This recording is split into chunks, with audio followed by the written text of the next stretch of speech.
Summer is here, the heat is here, the market is on fire. We're going to go through and talk to you about where we've been, where we are, and where we anticipate we're headed. All right, Price, let's just kind of go into a little bit about kind of where we've been. Historic numbers as far as what we're seeing transaction-wise. Talk to us a little bit about where the market has been over the last year, if you don't mind, and we'll kind of go from there. Sure. Let's talk specifically about Section 17 and 18, detached single-family homes. Last year, 2020, we sold 1,709 homes for the year at an average of about $1,480,000. Mm-hmm. And this year, so far, we're at about 820 some homes at about $1,000,008 and change. Not even halfway through the year. Right. Yeah, that's right. And just so that everybody knows, if you're watching this and you're in Panama City, you're in Destin, you're on St. George Island, we have to tell you that the numbers we've got right here are pretty reflective. As we've looked at the other markets, it's just easier to speak to this one market. It's going to be pretty much in line with what we're seeing in the other markets as well. So when we're talking about that, we're annualizing out now because we're 5 months in, at 800 homes. Mm-hmm.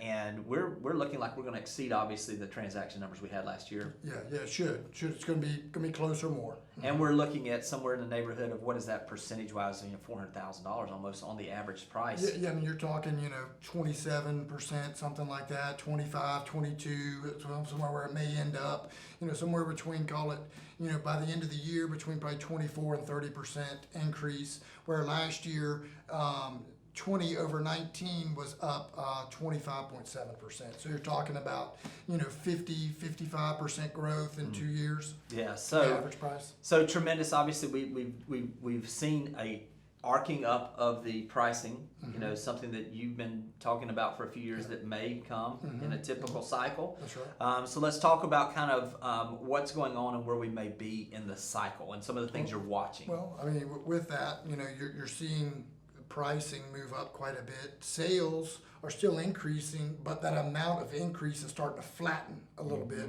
So that's something we're watching. The price per square foot is moving up quite a bit. It's up about 22%. It's almost the same amount of increase as the average price. It's getting close. And that's just another thing that we kind of watch when we see the per square foot average price increase percentage on a percentage basis get very close to that of the appreciation of the average home price. That's kind of an interesting place and something we saw back in 2005 was the last time we saw that. Right. And so that's something we're watching, and then also looking at days on market, where we're down to about 70 days on market, where we were about 150 last year. So that's decreased by about 100%, cut in half. So that's showing there's really strong demand for the limited inventory that's out there. I've literally had calls with agents from 3 of our different markets today and last night, where they're just like, it seems like this inventory is just so hard. I'm working with some of these buyers, I can't find a place. It's almost like, hey, hold your breath a little bit. One thing that we do know is that things always change. Yes. Let's talk about, we're in the front end of this, so it's kind of early. Yeah, it is. But let's talk about what we're starting to see a little bit of a shift here. Yeah, we are. And when we go back and I pulled some data and looked at the amount of homes for sale in 17 and 18 on March 24th, we had 109 homes on the market in the MLS. And as of today, it's 220. So we've seen that amount of inventory double in, what's that, 2.5 months or something? Right. So that's, Something could to be keep an eye something, maybe nothing. Yeah. Don't know yet. But it's certainly increased. Yeah, for sure. And that's something that that's natural. We needed it. We mean, in reality, we need it. more of it. We sure do. We need. I'd like to see 3 or 4 months of inventory on there. Which, if you're talking about, just to use easy numbers, if we say it was 1,500 sales, which will probably be more than that. But if you're looking at that, I mean, you're looking at 450 to 600 homes. That'd be a nice, comfortable amount of homes to probably begin to satiate demand and slow the steepness of the price increase. Right. And the natural progression is, as the part of the cycle we're in, is to begin to see that moving and flattening, is the separation from what buyers are willing to buy and what sellers are willing to sell for. Can you speak to that a little bit about the typical situation? Right now, we've still got historic number of transactions. still continuing at a pace that's historic to move up on that. Yeah, well, Or moving conjunction, I yeah, guess. And one of the, just an interesting little factoid, just back last year, for the month of May, average list price to sales price of those 80 homes that sold was 96%. Right in the kind of the depth of the pandemic, right as we started to reopen. Where now it's 99+% now. And that's what we're seeing. And then, what might happen historically, if we look back, we see that inventory start to creep up. And then as that creeps up, takes a little longer. Sellers may get a little more anxious, have an expectation it's going to sell in a certain amount of time. Now that hasn't happened, they loosen up a little bit, and then we'll start to see that list price to sales price, the percentage start to dip down again, where the seller's willing to take a little bit less off their ask price than they had previously been willing to do so. That'll be another tell that we're looking for. Yeah, and we're seeing some of those, we're seeing some situations now where it's so early, and we're almost looking so hard that, you see what you look for. But one of the things, let's talk about from a standpoint of just, the opportunity right now.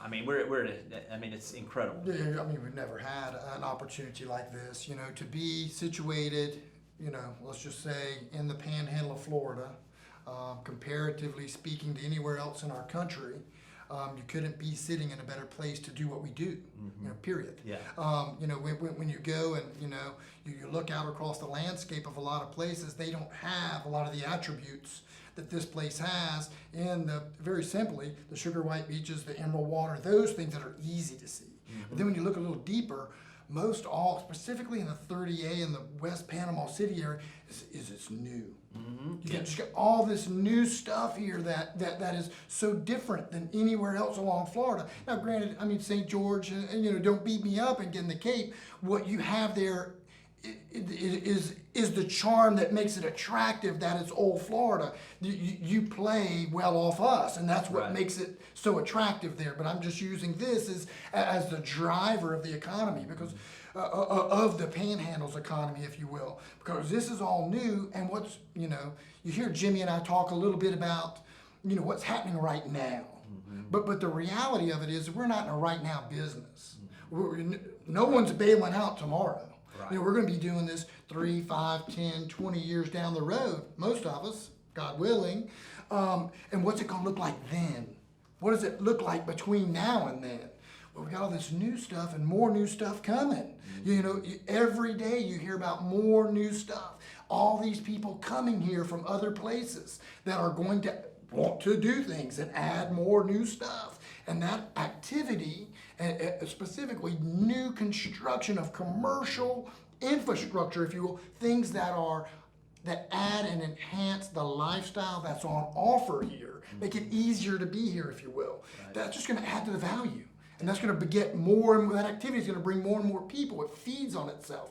So long term, you couldn't be in a better place, because we're going to watch things to the north grow, and there'll be more little suburbs and communities get developed there as time goes on, which hence will make our little neck of the woods that much more valuable, because there's more services and things able to be provided to us here on the south end. So it's going to be this beautiful play into the future of more construction and more people, and it's just going to create more and more opportunity for us. And that's where, now, to rewind it all the way back, is the best opportunity you can ever have to be getting in and making relationships with these people that are buying here now, because they're going to be the ambassadors for this area for the future. And as you hitch your wagon to them, you're going to get more referrals, and just more opportunities to do the things we want to do, buy and sell real estate to make income. So all that's going to happen, and I feel so confident, and I rarely ever use that word because I'm not confident about anything much. But to know that we know where we're positioned right now for what may be in store. I just think I'm super bullish on the long term here. Now, to back that up, as Jimmy said, we're watching everything right now because we're just at a high point right now. And it's incumbent upon us to begin to look for those type of signals and tells that we have to say what might happen, so we can best position ourselves to take advantage of any shift. That's all. There's no doom and gloom. We just want to set you guys up for success, guys and gals. Yeah, and I will say this too. One of the biggest things that why we watch it is because it doesn't matter what comes. Yeah, that's right. I mean, well, I don't know, thank goodness, but you know, I mean, our scars remind us we've been through so many different cycles. We've been through oil spills, we've been through financial crisis, we've been through booms, we've been through busts, we've been through steady markets, seller markets, buyer markets. To be perfectly frank, it doesn't matter what comes. We're going to do everything in our power to position you guys to take full advantage of it. Where in the world would you rather be than in Northwest Florida at a time such as this? The next 10 to 15, 20 years, I told my wife we're heading over to the Cape here in a little bit, and I told her I want to, next time I'm over there, I'm going to set my phone up and record driving through Mexico Beach so that 5 years from now, I can come back and I can say and look at that and compare it, because I will guarantee you it will not look the same.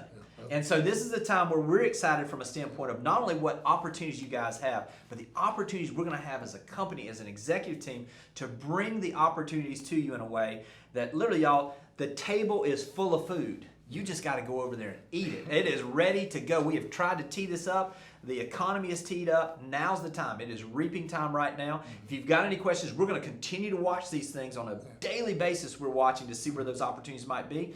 And you're going to be hearing more about some of those opportunities coming your way real soon. If you have any questions, give us a call, and we'll talk to you soon.